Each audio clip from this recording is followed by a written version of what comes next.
Hello and welcome to today's video. Today I'm on the shores of Lake Rotorua, which is in the central North Island of New Zealand. It's a very popular holiday spot for tourists. A lot of geothermal activity around here, and also one of the centres for the Maori culture of New Zealand. So as I say, very popular amongst tourists. I've chosen this particular spot. Couple of reasons. One relates to the fact that I'm near water, of course, which is one of my favourite spots, but also out on the lake, although I'm not sure I can see any in the picture at the moment, is that there are a number of birds, and amongst those birds are some black swans, which is just in a moment going to be relevant to what I'm going to mention. And also I noticed after I sat down here that there's some light shining right upon my crown chakra. So I think that's a very, very fortuitous sign or symbolism that's come into this video. So again, the light shining down through my crown chakra, drawing the universal light, the source, and expressing it out to the world, in this case through my video and the energy that's coming out of me. So the light is effectively the visual emanation of the source, and the energy is the emotion of the source, I guess, if I was to differentiate the two. But there is no differentiation. Everything is light, everything is energy, and anyone who's had a look at my prior videos will perhaps know why I say that, or even have looked at my writings. So again, my videos, they are put up on my Instagram for anyone who wants to look at them, totally free of charge. Just fairly short videos, 15 minutes or so, touching on topics that I've taken from my life, my spiritual journey. I've written my main life story, or my spiritual journey, last year, and I've put that on a website, which is viviendolamahianz.com. That's free for anyone to read. There's some short writings there as well, and I'll continue to do my videos on a regular basis and post them. So yeah, the purpose of these is to give people a bit of an insight into my journey. Again, I'm talking about it from my perspective, and hopefully bringing some light along the way. And as I say, I've got some shining down upon my crown chakra now, so apart from my normal high level of energy, I've got some extra coming in today. So today I'm going to talk about the topic of fear and courage.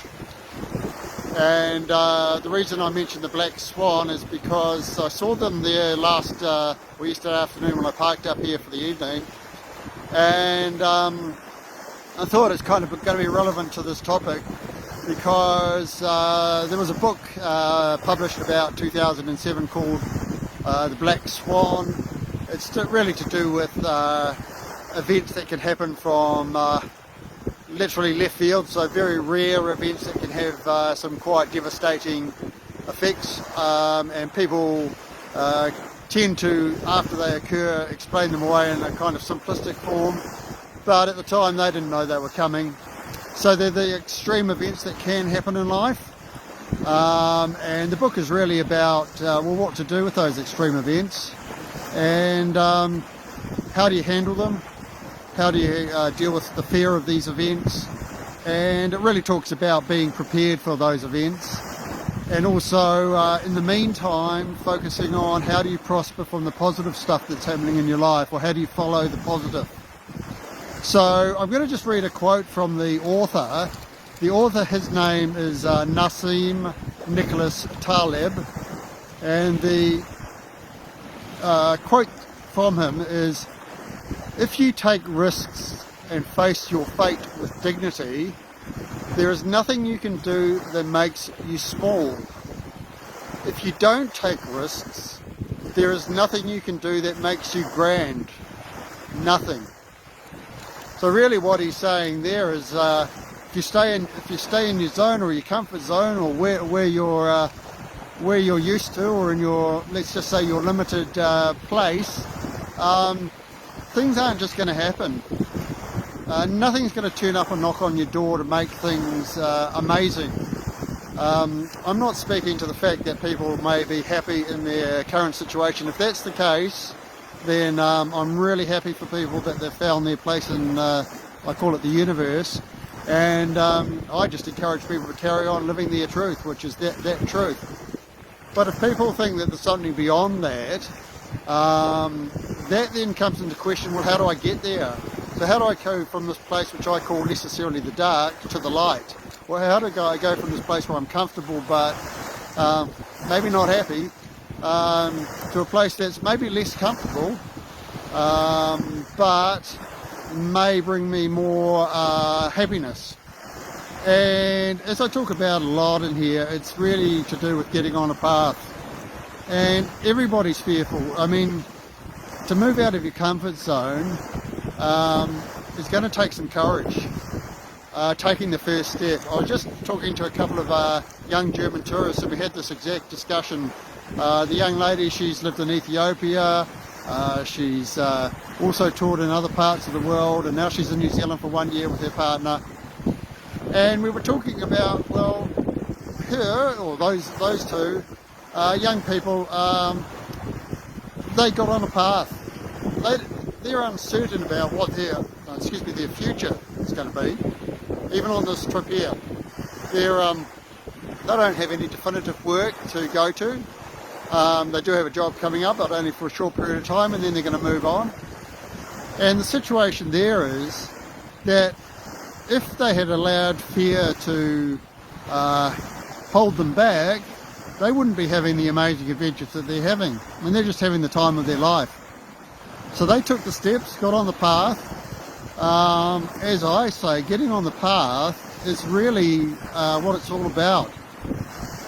Things will open up, things will come to you, different paths will open up, and you'll take different almost crossroads in the path. And then, because you are open and adventurous, you'll actually find that if you're not quite on the right path after you take a crossroads, so to speak, you'll soon find another path. And in terms of the spiritual journey for me, as I've spoken about a number of times, everything's opened up to me and the universe delivers. So I used to be very fearful. I lived in my comfort zones for the vast majority of my life. I used to take some risks. I was that kind of all or nothing kind of person, and some of them were calculated risks that came off, and some of them were risks that didn't come off. But I didn't really take a life of ongoing risk and ongoing adventure. They were fleeting adventures, and at times had their positive result, and at times had a negative result. But I was still, the bulk of my life was living in a comfort zone, living in that limited space, and really just again believing that everything that I had at that time was me, and that's kind of how it was, and that all that was happening way out beyond me in the world or the universe was a huge step to get there. And when I talk about those huge steps, if we're talking about the fear or the courage or the being in one place to get to another place, it's not necessarily needing to leap from one spot of fear way out to a place of courage, because they're on the same polarity, they're just the opposites. It's the fact of, or the need to move towards something. So if you're fearful, it's the need towards being courageous, taking small steps. Building up your courage. Nothing's going to happen if one stays in one's place. So I used to be very fearful of things, apart from those one-offs where I sort of went all in on stuff. And that limited me, that kept me where I was. And really, on average, I was in the dark. As I talk about this a lot, being in the dark. I mean, my life wasn't full of light. It wasn't full of happiness. It had moments of happiness, but in the main it wasn't a really happy place to be, and it had a lot of darkness to it. So as time went on and my need to change came along, I took a lot of steps, and some of those at the time I didn't really understand what they really meant. I'll give you an example. In 2021, when I was on my spiritual journey, I had occasion to go to Auckland. So I lived in the city of Wellington, which is sort of 7 or 8 hours drive away from Auckland, and I'd met a lady up there and a relationship formed, and we were visiting each other every 2 or 3 weeks. And then I made a decision after about 5 or 6 months that I'm going to go and live in Auckland.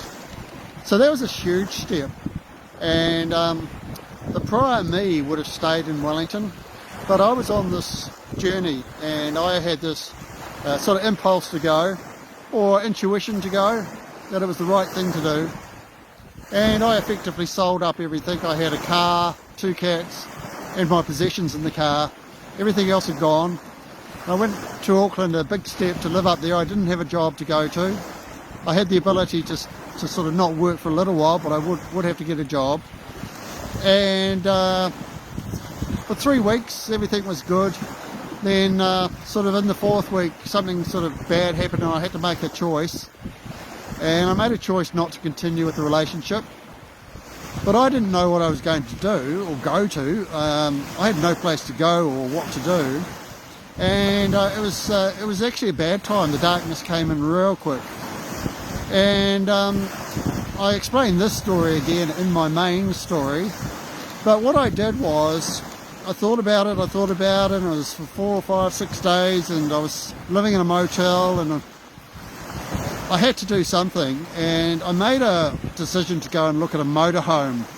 So a big enough 6.5 metre motorhome, which self-contained with the ability to live in it full time. And I went and looked at it, and it was a new motorhome, and I didn't even test drive it, didn't have the time to, I was just going to think about it.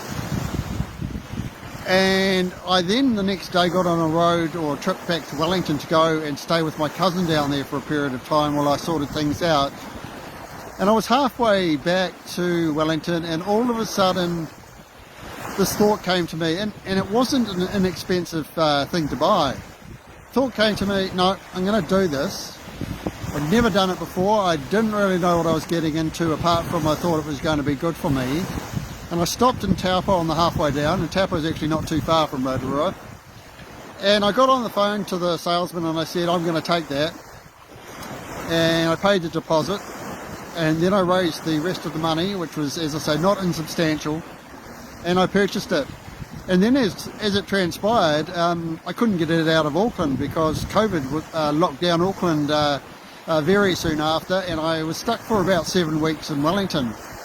And finally I got it, and I got on the road, and getting on the road has added so much to my life. It's the lifestyle has been amazing for me. Now, if I hadn't been courageous and taken some firm decisions into the unknown, I wouldn't be sitting here now doing this video. I wouldn't have had the amazing experiences that this lifestyle has brought me. So many people look at my lifestyle and they say, gosh, you've got a great lifestyle and I kind of wish I could do that. And I say, well, go for it. You know, what's the worst that can happen? You can always go back to what you were doing. So take the step if, you know, you're so cool to do so.